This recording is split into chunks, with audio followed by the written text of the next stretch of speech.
আৰু তাকে শুনি পৰীক্ষিত নৃপতিয়ে মনতে বিচাৰি পালে যে এয়া আচলতে শুক্ল বৃষভ ৰূপধাৰী ধৰ্মহে।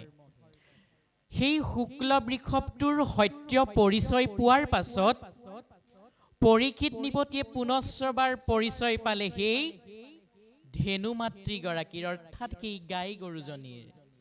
পৰীক্ষিতে মনতে বিচাৰি পাইছে যে ধেনু ৰূপে জানিলো এখেন্তে খুমতি, কৃষ্ণৰ বিৰহ তাপে ক্ষীণ ভৈল আতি। আচলতে ধেনু ৰূপধাৰী এয়াও কোনো সাধাৰণ ধেনু নহয়, এয়া ধেনু ৰূপধাৰী ধৰিত্ৰী মাতৃহে।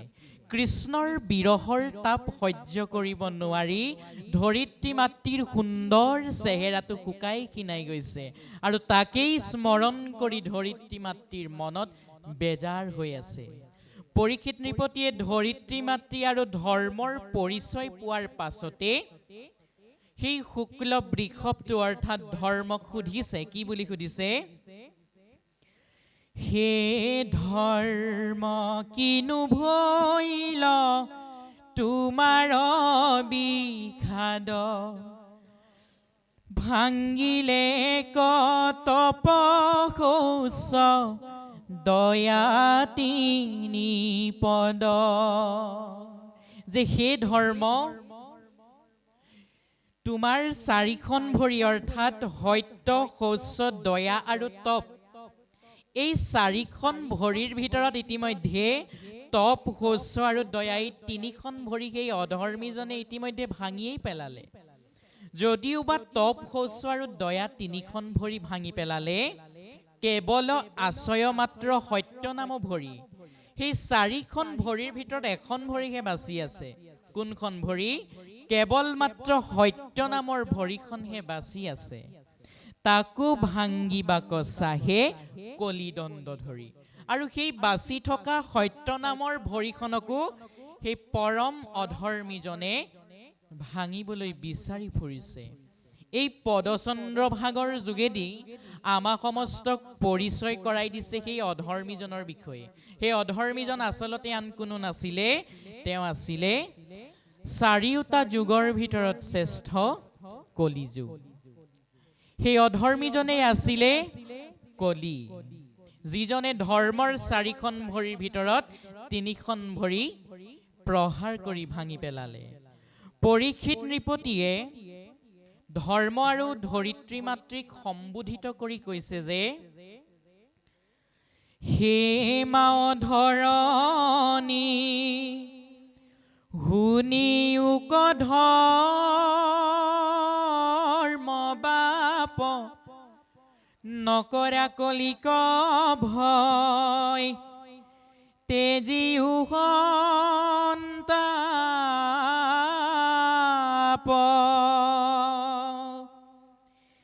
পৃথিৱী পৰ্যন্তি মই ফুৰুৱাকে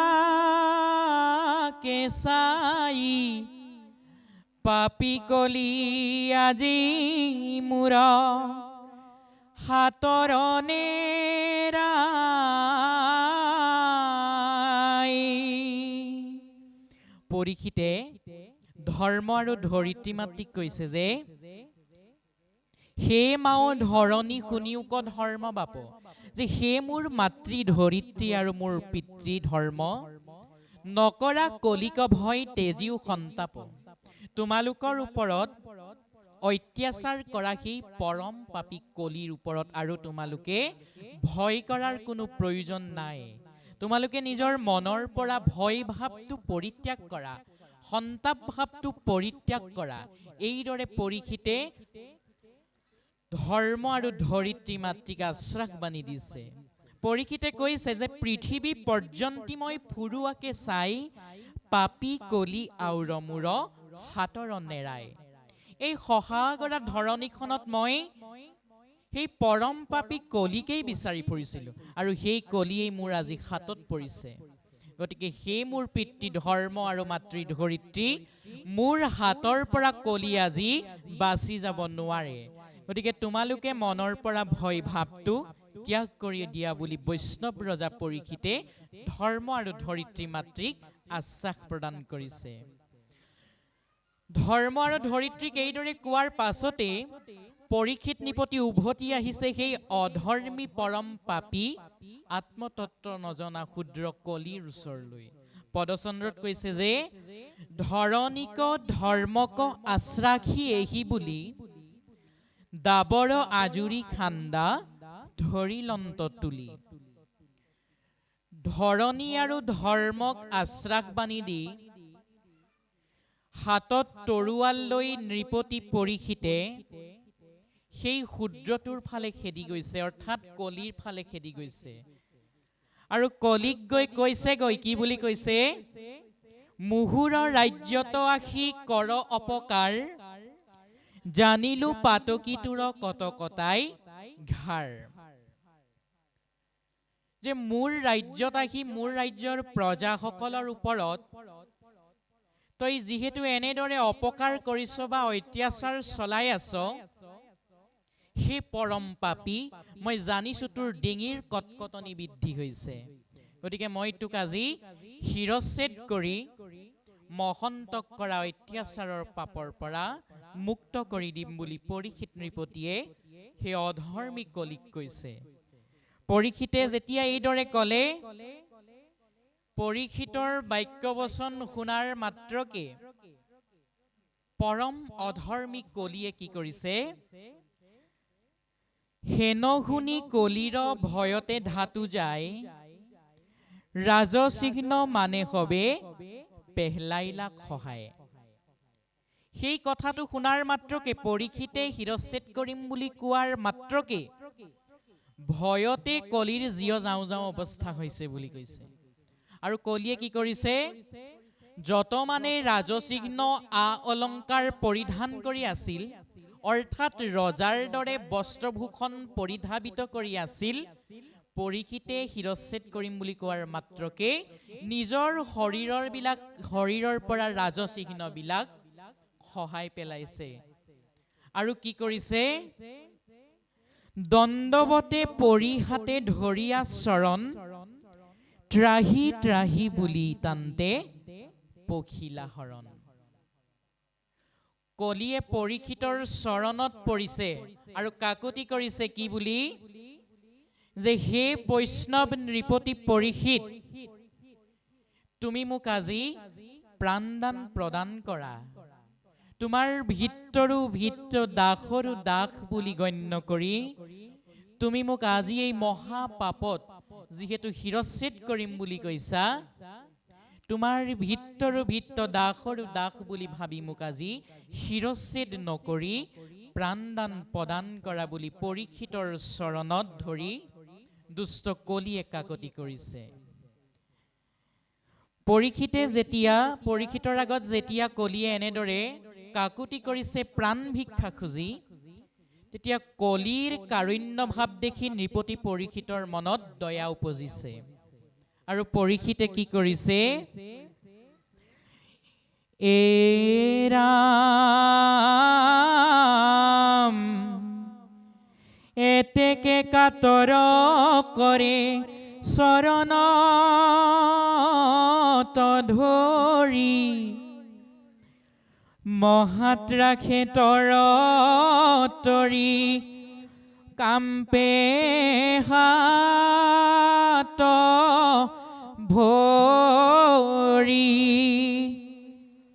কটুখেৰ কামোৰৈ আঙ্গুলি লৈ মুখে, পৰিত্ৰাণ কৰা বাপ বুলি কান্দে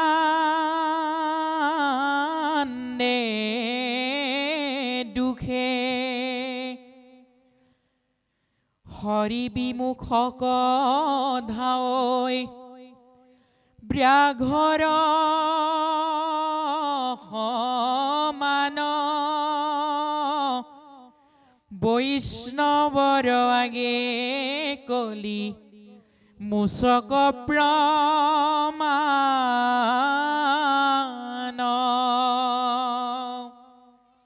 পৰীক্ষিতে শিৰচ্ছেদ কৰিম বুলি কোৱাৰ মাত্ৰকে কলিয়ে দণ্ডৱতে পৰি পৰীক্ষিতৰ চৰণত প্ৰাণ ভিক্ষা খুজিছে আৰু পৰিত্ৰাণ কৰা বুলি দুখতে কান্দি কান্দি পৰীক্ষিতৰ চৰণত ধৰি আছে।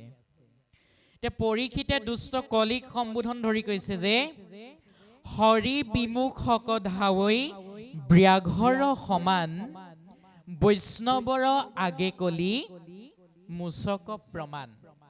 যে সেই দুষ্ট কলি যিজনে দৈৱকী নন্দন প্ৰভু ভগৱন্তৰ বিমুখ হব, সেইজনক মই বাঘৰ দৰেই ধৰিম। কিন্তু সেই নৃপতি পৰীক্ষিত সেই কলি বৈষ্ণৱৰ আগত এই নৃপতি পৰীক্ষিত কেৱল মাত্ৰ এটি মুচক অৰ্থাৎ নিগনিৰ সদৃশে। কিন্তু কলি যিজনে হৰি বিমুখ হব তেওঁক মই বাঘৰ দৰে ধৰিম বুলি পৰীক্ষিত নৃপতিয়ে কলিৰ আগত অৱগত কৰিছে। পৰীক্ষিতৰ ওচৰত যেতিয়া কলিয়ে প্ৰাণ ভিক্ষা খুজি আছে, তেতিয়া কলিৰ কাৰুণ্য ভাৱ দেখি পৰীক্ষিতৰ মনত দয়া উপজি পৰীক্ষিতে মনতে ভাবিছে, কি বুলি ভাবিছে? যে কলিৰ কাৰুণ্য দেখি সম্পজিল দায়া, মাৰিলন্ত ঘাও বুলি সকচিত কায়া। কলিৰ কাৰুণ্য শুনি সম্প্ৰজিল দায়া, মনত বুলন্ত আত আছে মহাগুণ, ইচ্ছা মাত্ৰে উপজে কলিত যত পুণ্য। কলিৰ কাৰুণ্য ভাৱ দেখি পৰীক্ষিতে মনতে বিবেচনা কৰিছে। কি বুলি বিবেচনা কৰিছে? যে যদিও বা কলি পৰম পাপী, পৰম অধৰ্মী, তথাপিতো কিন্তু ইয়াৰ মহাগুণো আছে। দুখ আছে যদিও ইয়াৰ পৰম গুণো আছে। সেই গুণটো কি? ইচ্ছা মাত্ৰে উপজে কলিত যত পুণ্য। এই কলি যুগত ইচ্ছা কৰিলেই, অৰ্থাৎ যদুপতি ঈশ্বৰ কৃষ্ণৰ গুণনাম এই কলি যুগত আমি সমস্তজনে জন্মগ্ৰহণ কৰি এবাৰ মাত্ৰ স্মৰণ কৰাৰ মাত্ৰকে পাপীতকৈও পাপীজনে, অধৰ্মীতকৈও অধৰ্মীজনে পৰম পদ লাভ কৰিব পাৰে বুলি পৰীক্ষিত নৃপতিয়ে মনতে বিবেচনা কৰিছে। আৰু এইদৰে বিবেচনা কৰাৰ পাছতে পৰীক্ষিত নৃপতিয়ে কলিক কৈছে, কি বুলি কৈছে? এ ৰাম মনত আলোচে নতু হৰি বোলে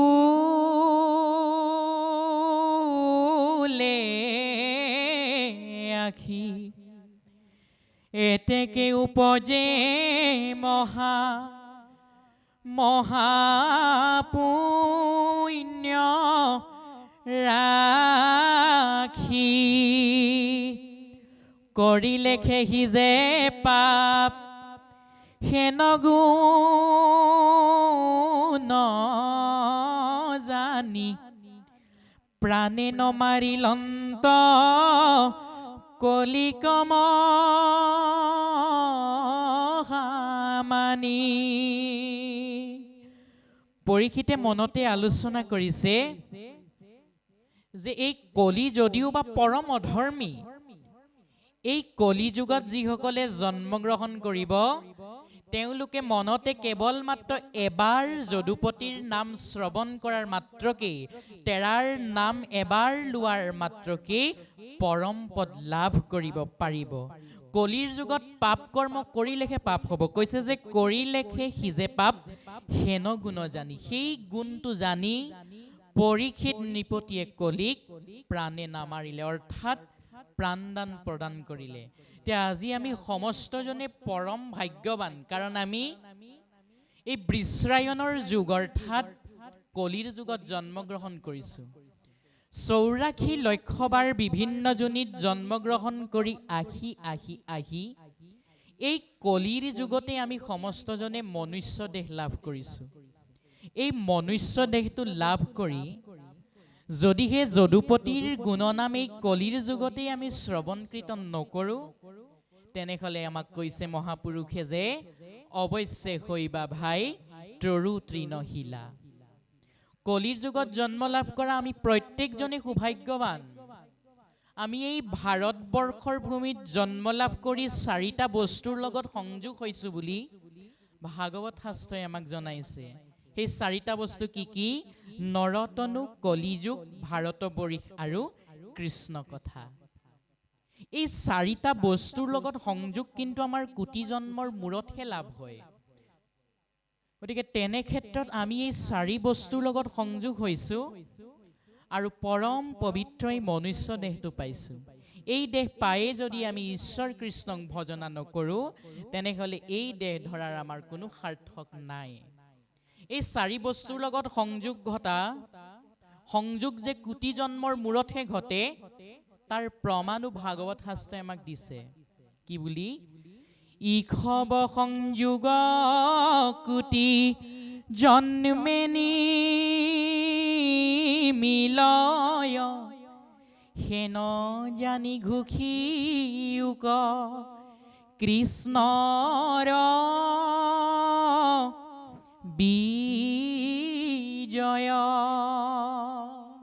কলিযুগ, ভাৰতবৰ্ষ, কৃষ্ণ কথা আৰু এই মনুষ্য দেহ, এই 4 বস্তুৰ লগত আমাৰ কোটি জন্মৰ মূৰতো সান্নিধ্য লাভ নহয়। তেনে ক্ষেত্ৰত আমি যে লাভ কৰিছোঁ, আমি পৰম সৌভাগ্যৱান। সেই কথাকে জানি যদুপতিৰ জয় ঘোষণা কৰিবৰ বাবে মহাভাগৱত শাস্ত্ৰই আমাক উপদেশ প্ৰদান কৰিছে। কলিয়ে যেতিয়া পৰীক্ষিতৰ চৰণত প্ৰাণ ভিক্ষা খুজি আছিল, তেতিয়া কলিৰ কাৰুণ্য ভাৱত পৰীক্ষিতে ক'বলৈ বাধ্য হৈছে কি বুলি? সাক্ষী সাক্ষী বুলন্ত কলিক কৃপাময়, এৰ এৰ চৰণ দিলোহু নিৰ্ভয়। যে হেৰৌ দুষ্ট কলি, এতিয়া মোৰ চৰণ দুখন এৰি দে, মই তোক প্ৰাণ ভিক্ষা প্ৰদান কৰিলোঁ। এইদৰে পৰীক্ষিত নৃপতিয়ে সাক্ষী সাক্ষী কলিৰ আগত কৈছে যে তই মোৰ বৰ্তমান চৰণ দুখন এৰি দে, মই তোক প্ৰাণ ভিক্ষা প্ৰদান কৰিলোঁ। আউৰ শংকা নকৰা ৰাখিলোঁ তোৰ পাণ, আৰে পাপী কলি নতু কথা শুন মোৰ। যে সেই পাপী কলি, যদিও বা মই তোক বৰ্তমানলৈকে প্ৰাণদান প্ৰদান কৰিলোঁ, এতিয়া মোৰ পৰা তোৰ কোনো প্ৰাণৰ শংকা নাই, প্ৰাণ প্ৰদান কৰিলোঁ। যদিও বা প্ৰাণদান দিলোঁ, কিন্তু এতিয়া মোৰ আৰু এটা প্ৰচণ্ড আদেশ তই গ্ৰহণ কৰিব লাগিব। সেই আদেশটো কি? পৰৱৰ্তী পদচন্দ্ৰত আমাৰ সমস্তজনক দেখাইছে যে এ ৰাম বীৰ অৰ্জুনৰ যশ ধৰণাতি, আমি কৰে কীৰ্তাঞ্জলি যিটো, আমাক সম্প্ৰতি আউৰ নাহি তোৰ মুত সন্তে কিছু ভয়, কিন্তু মোৰ দেশত নৰৈ বিদু ৰাখয়। পৰীক্ষিতে কলিৰ আগত অৱগত কৰিছে যে বীৰ অৰ্জুনৰ যশ ধৰ আমি নাতি, যে সেইজন যদুপতি ঈশ্বৰ কৃষ্ণৰ পৰম মিত্ৰ ধনঞ্জয় অৰ্থাৎ অৰ্জুনৰ আমি নাতি, আৰু আমাৰ চৰণত যিজনে শৰণাপন্ন হ'ব, তেওঁক আমি যিকোনো প্ৰকাৰে হ'লেও ৰক্ষা কৰিমেই। যিহেতু কলি শৰণাপন্ন হৈছিল পৰীক্ষিতৰ চৰণত, যাৰ ফলতে নৃপতি পৰীক্ষিতে প্ৰাণদান প্ৰদান কৰিছিল সেই অধৰ্মী কলিক। পৰীক্ষিতে কৈছে আউৰ নাহি তোৰ মুত সন্তে কিছু ভয়, যে সেই অধৰ্মী কলি, যদিও বা মোৰ পৰা এতিয়া তোৰ কোনো ভয় নাই, তথাপিতো কিন্তু মোৰ দেশত তই এক মুহূৰ্তও থাকিব নোৱাৰিবি। কলি তোক মই প্ৰাণদানহে প্ৰদান কৰিছো যদিও বা মই তোক প্ৰাণদান প্ৰদান কৰিছো তই কিন্তু এই স্থানৰ পৰাই নহয় মোৰ ৰাজ্যৰ পৰা আঁতৰি গুচি যাব লাগিব বুলি পৰীক্ষিত নৃপতিয়ে প্ৰচণ্ড আদেশ প্ৰদান কৰিছে কলিক পৰীক্ষিতে যেতিয়াই আদেশ প্ৰদান কৰিলে দুষ্ট কলিক তেতিয়া দুষ্ট কলিৰ মনত সন্তোষ নাই কলিয়ে কি কৰিছে পদত উল্লেখ কৰিছে যে পৰীক্ষিতে কৈছে অধৰ্মৰ বন্ধু তই প্ৰাপৰ প্ৰাৰম্ভ তোৰ সংগী সদায়ে কলহ লোভ দম্ভ হে কলি মই তোক এইবাবেই মোৰ ৰাজ্যখন পৰিত্যাগ কৰি আঁতৰি যাবলৈ কৈছো কাৰণ তোৰ সংগীবিলাক হৈছে দম্ভ অহংকাৰ লোভ কলহ ইত্যাদি বিলাক যদিহে তই মোৰ এই ৰাজ্যখনত বসবাস কৰ তেনেহলে তোৰ সংগী অহংকাৰ লোভ দম্ভ দৃশ্য এইবিলাকেও মোৰ ৰাজ্যখনত গা কৰি উঠিব ধৰ্মৰ ঠাইত অধৰ্মই গা কৰি উঠিব কলি সেয়েহে তই মোৰ ৰাজ্যৰ পৰা আঁতৰি গুচি যা বুলি পৰীক্ষিতে প্ৰচণ্ড আদেশ দিছে কলিক এইখিনিতে এটা শব্দ আছে কলহ বহুতজনে কলহ শব্দটোৰ অৰ্থ বুজি নাপায় আমাৰ জ্ঞাত হৈছে আপোনা সমস্ত মহা বৈষ্ণৱ আপোনা সমস্তই জানে যদিও বা অসমীয়া অভিধানত কলহ মানে হৈছে কাজিয়া পেচাল যিখন গৃহত মদ্যপান কৰা ব্যক্তি থাকিব অৰ্থাৎ মদাহী থাকিব জুৱাৰী থাকিব সেইখন গৃহত আৰু ধূপ ধূনা জ্বলাই তেৰাৰ গুণকীৰ্তন কৰিলেও কলিয়ে কিন্তু বসবাস কৰিবই এই কথাখিনি আমি পাছৰ পদচন্দ্ৰত পামগৈ কলিক পৰীক্ষিতে আদেশ দিছে পৰীক্ষিতৰ ৰাজ্যৰ পৰা গুচি যাবলৈ পৰীক্ষিতৰ আদেশ শুনাৰ মাত্ৰকে কলিয়ে কি কৰিছে ৰাম প্ৰচণ্ড আদেশ শুনি দুনাই কাম পই কলি প্ৰণামিয়া বোলে বাক্য কৰি কীৰ্তাঞ্জলি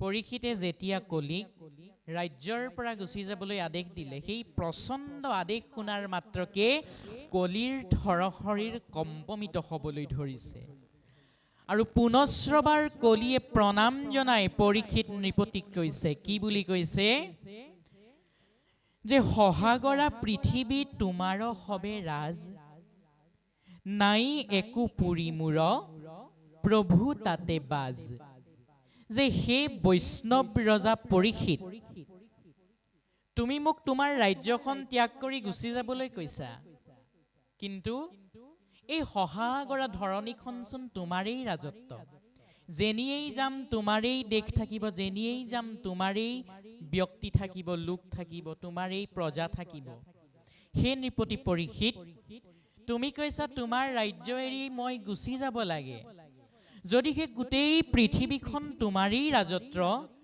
সমস্তখন তোমাৰেই দেশ গতিকে মই তোমাৰ দেশখন এৰি কলৈ যাম পৰীক্ষিত মোক থাকিবৰ বাবে কৃপা কৰি অলপমান স্থান প্ৰদান কৰাচোন কলিৰ কাৰুণ্য ভাৱ শুনি আকৌ পৰীক্ষিতৰ মনত দয়া উপজিছে পৰীক্ষিতে কি কৰিছে এ ৰাম কৰা কৃপা দিয়া স্থান থাকো আজ্ঞা পালি সমূলে নামাৰা মোক দেশৰ নিকালি সাগৰত থাকে যেন মহাৰত্নশয় তেৱে কি হামুকে তাত নকৰে আশ্ৰয় পৰীক্ষিতক কলিয়ে কৈছে যে কৰা কৃপা দিয়া স্থানত থাকো আজ্ঞা পালি যে বৈষ্ণৱ ৰজা পৰীক্ষিত অলপমান স্থান মোক প্ৰদান কৰা, তুমি যি স্থানেই মোক প্ৰদান কৰিবা মই সেই ঠাইতে থাকিম, তোমাৰ আজ্ঞা পালি, তোমাৰ আজ্ঞা পালন কৰি মই তুমি দিয়া স্থানতেই থাকিম, কিন্তু থাকিবলৈ অলপমান মোক স্থান প্ৰদান কৰা। কলিয়ে কৈছে যে সমূলে নামাৰা মোক দেশৰ নিকালি। বৈষ্ণৱ ৰজা পৰীক্ষিত প্ৰাণ ভিক্ষাটো তুমি মোক প্ৰদান কৰিলা, কিন্তু থাকিবলৈ অলপ স্থান দিয়া, তোমাৰ দেশৰ পৰা মোক আঁতৰি যাবলৈ কৈ মোক তুমি সমূলে নামাৰিবা পৰীক্ষিত। এইদৰে কলিয়ে কৃতাঞ্জলি কৰি পৰীক্ষিতৰ চৰণত ধৰিছে। কলিয়ে পৰীক্ষিতক কৈছে সাগৰত থাকে যেন মহাৰত্ন ছয়, যিদৰে সাগৰৰ মহাৰত্নবিলাক থাকে, সেই মহাৰত্নবিলাকত যিদৰে শামুকে আশ্ৰয় লয়, ঠিক তেনেদৰে তোমাৰ এই সহাগৰা ধৰণীখনৰ কিঞ্চিত স্থান হ'লেও মোক থাকিবৰ বাবে প্ৰদান কৰা পৰীক্ষিত। কলিয়ে কৈছে সাগৰত থাকে যেন মহাৰত্ন ছয়, তেবে কি শামুকে তাত আশ্ৰয় নকৰয়। পৰীক্ষিত, সাগৰৰ ৰত্নবিলাকত শামুকে আশ্ৰয় কৰাৰ দৰে তোমাৰ এই বিশাল সাম্ৰাজ্যখনৰ যিকোনো এটা প্ৰান্তত হ'লেও মোক থাকিবৰ বাবে স্থান দিয়া, যি স্থানেই দিবা তোমাৰ আজ্ঞাকে সাৰোগত কৰি সেই স্থানতে বসবাস কৰিম পৰীক্ষিত। কলিয়ে এনেদৰে কোৱাৰ পাছতে পৰীক্ষিতে কি কৰিছে, এৰাম কুনগ্ৰাম নগৰত অন্ত্যজাতি নাই, চন্দ্ৰালতু ধিক ভৈলো নেদামো কথাই, শৰণাগত ত্যাগ নকৰিয়া বাপ, এহি বুলি কান্দে কলি কৰিয়া বিলাপ।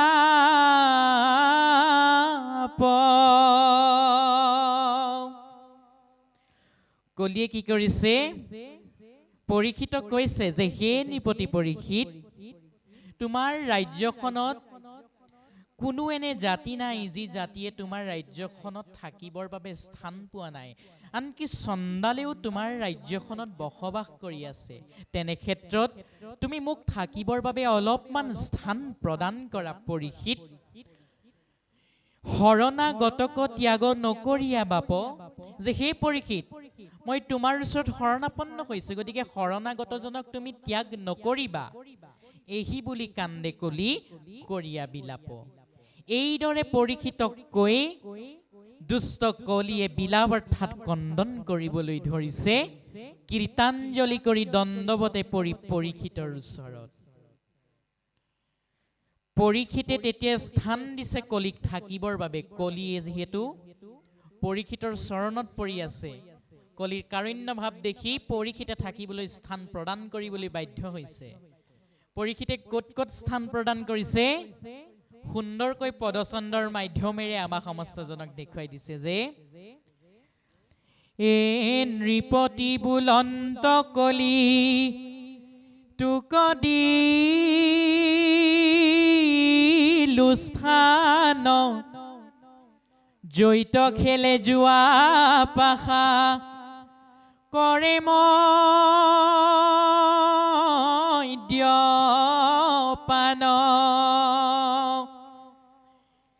স্ত্ৰী পঞ্চগুণা গৃহ স্থৰথা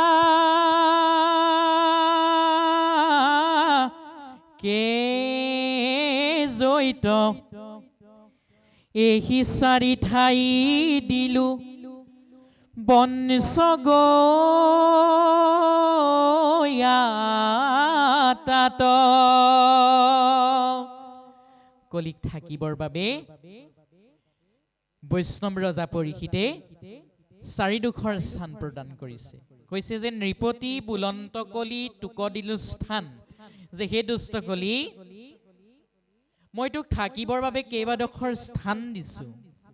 ক'ত ক'ত স্থান দিছো জৈত খেলে জুৱা পাখা কৰে মদ্যপান যে যি স্থানত জুৱা পাখা খেলিব মদ্যপান কৰিব সেই স্থানতে তই বসবাস কৰিবি কলি জুৱা পাখা আৰু মদ্যপান কৰা এই দুডোখৰ ঠাইৰ উপৰিও পৰীক্ষিতক আৰু দুডোখৰ স্থান দিছে সেই দুই স্থান কি স্ত্ৰী পঞ্চশুনা গৃহস্থৰ থাকে জড়িত য'ত স্ত্ৰী থাকিব আৰু য'ত গৃহস্থৰ দৈনিক হৈ থকা সেই পঞ্চশুনা পাপ থাকিব তই তাতেই বসবাস কৰিবি দুষ্ট কলি এইদৰে চাৰিডোখৰ স্থান পৰীক্ষিতে কলিক প্ৰদান কৰিছে কি য'ত জুৱা পাখা খেলিব য'ত মদ মাৰ্চৰ্য ভক্ষণ কৰিব য'ত স্ত্ৰী থাকিব য'ত গৃহস্থৰ পঞ্চশুনা পাপ থাকিব এই চাৰিডোখৰ স্থান ইতিমধ্যে বৈষ্ণৱ ৰজা পৰীক্ষিতে কলিক প্ৰদানিত কৰি দিছে বসবাস কৰিবৰ বাবে এতিয়া এই পঞ্চশুনা পাপৰ বিষয়ে পৰৱৰ্তী পৰ্যায়ৰ পদচন্দ্ৰ নামা সমস্তজনক বিশ্লেষণ কৰি দিছে আচলতে এই পঞ্চশুনা 5 প্ৰকাৰৰ পাপনো কি জল কুম্ভ চুলিয়া বাৰ্ষনিধে কি পতা গৃহস্থৰ ঘৰে এহি শুনাপান সংগুতা এই পঞ্চশুনা পাপ হৈছে 5 প্ৰকাৰৰ পাপ হৈছে জলকুম্ভ চুলিয়া বাহনী আৰু ঢেকি পতা এইকেইটা হৈছে 5টা পাপ যাক একেলগে পঞ্চশুনা পাপ বুলি কোৱা হয় এই 5টা পাপতে কলিক বিৰাজিত কৰিবৰ বাবে বৈষ্ণৱ ৰজা পৰীক্ষিতে স্থান দিছে সুন্দৰকৈ কৈছে যদিও পাতোক থাকিবলৈ মই স্থান দিছো কিন্তু কলি তই কেইটামান স্থানলৈ যাব নোৱাৰিবি সেইকেইটা স্থান কি জৈত কৰে শ্ৰৱণ কীৰ্তনকে খবৰ নচাপিবি পাপি কলি সিটো গৃহস্থ ওচৰ কলিক কৈছে যে যদিওবা মই তোক থাকিবলৈ চাৰিডোখৰ স্থান প্ৰদানিত কৰিলো কিন্তু হে দুষ্ট কলি জৈত কৰে শ্ৰৱণ কীৰ্তন কেশৱৰ যিখন গৃহত যদুপতি ঈশ্বৰ কৃষ্ণ কেশৱৰ বা মাধৱৰ গুণনাম পুৱা গধূলি শ্ৰৱণ কীৰ্তন কৰি থাকিব সেইখন গৃহৰ গৃহস্থৰ ওচৰলৈ তই কদাপিতো চাপি নাযাবি কাষ চাপি নাযাবি যদিহে যাও মাধৱৰ মহাকৃপে পুৰীটোক ভস্ম কৰি পেলাব মাধৱ শব্দটোৰ অৰ্থ হৈছে মা মানে লক্ষ্মী আৰু ধৱ মানে হল স্বামী লক্ষ্মীপতি হোৱাৰ বাবে যদুপতি ঈশ্বৰ কৃষ্ণৰ নাম মাধৱ সেইজনা মাধৱৰ গুণনাম যিখন গৃহত পুৱা গধূলি শ্ৰৱণ কীৰ্তন হব সেইখন গৃহলৈ তই কদাচিতো নাযাবি কলি এইদৰে আদেশ প্ৰদান কৰিছে পৰীক্ষিতে কৈছে বলি বিশ্বদেৱ পঞ্চ যজ্ঞ যাৰ নাই তাৰ পঞ্চ স্থানত থাকিবি সৰ্বদাই যে সেই দুষ্ট কলি যিখন গৃহত যদুপতি ঈশ্বৰ কৃষ্ণৰ গুণনাম শ্ৰৱণ কীৰ্তন নকৰে পুৱা গধূলি ঈশ্বৰ উপাসনা নকৰে সেইখন গৃহতে তই বাস কৰিবি কলি গতিকে আমি সমস্তজনে এইবিলাক কথা জানি পুৱা গধূলি ঈশ্বৰ উপাসনা যদি নকৰো তেনেহলে আমি সমস্তজনে নিজেই বিবেচনা কৰিব লাগিব যে আমাৰ গৃহত আচলতে কোনে বাস লৈছে পৰৱৰ্তী পদচন্দ্ৰত আমাক কৈছে ৰে মূৰ আজ্ঞা ভাঙি যেবে কৰখ অন্যায়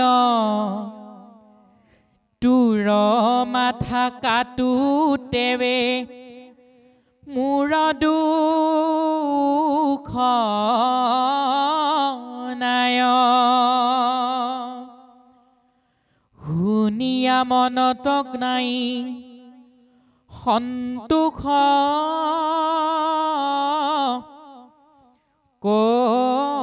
কলিৰ কৰে কাও বাও বাপ সুনাম হাবীৰ।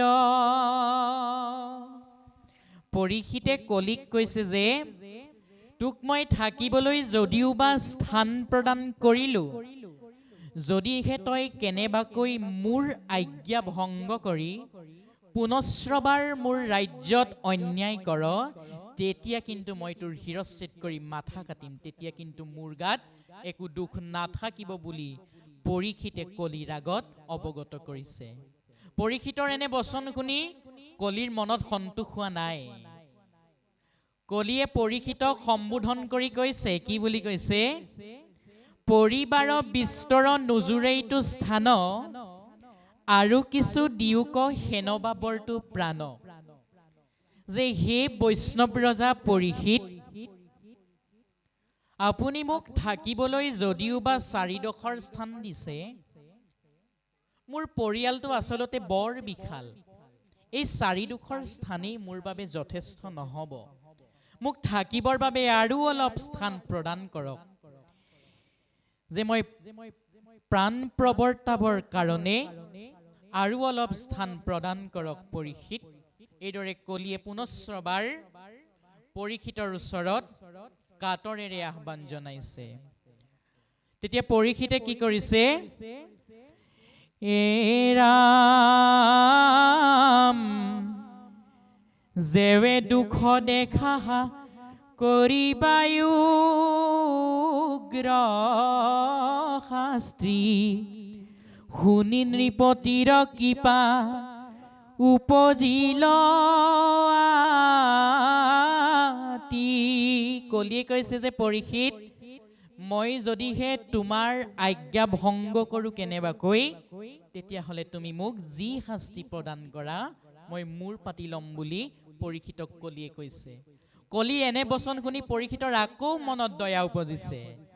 পৰীক্ষিতে আকৌ কি কৰিছে? আৰু এডোখৰ স্থান থাকিবলৈ দি দিছে। সেই স্থানডোখৰ কি? দিলো সুবৰ্ণকো তাত বাস কৰক কলি, অধৰ্মৰ গোষ্ঠীকমে জানতা যাহা চলি। তো পূৰ্বতেতো 4ডোখৰ স্থান দিছিলোৱেই থাকিবলৈ, যোৱা পাখা মদ মাচৰ্য কৰা স্থান, স্ত্ৰী আৰু পঞ্চশুনা পাপ। যদিও বা তই কৈছে যে তোৰ পৰিয়ালটো বৰ বিশাল, থাকিবলৈ 4ডোখৰ স্থানেই যথেষ্ট নহয়, তেনেহ'লে মই আৰু এডোখৰ স্থান প্ৰদান কৰিছোঁ। সেই স্থানডোখৰে হৈছে সুবৰ্ণ, অৰ্থাৎ সোণ। কলিক থাকিবৰ বাবে সোণতো স্থান প্ৰদান কৰি দিলে। সেই কথাকে জানি ভাগৱত শাস্ত্ৰই আমা সমস্তজনক উপদেশ প্ৰদান কৰিছে। কি বুলি উপদেশ প্ৰদান কৰিছে? ৰাম হেন শুনি কলি পাছে শৰীৰ সংকুচি, নৃপতিক নমিয়া চলিলা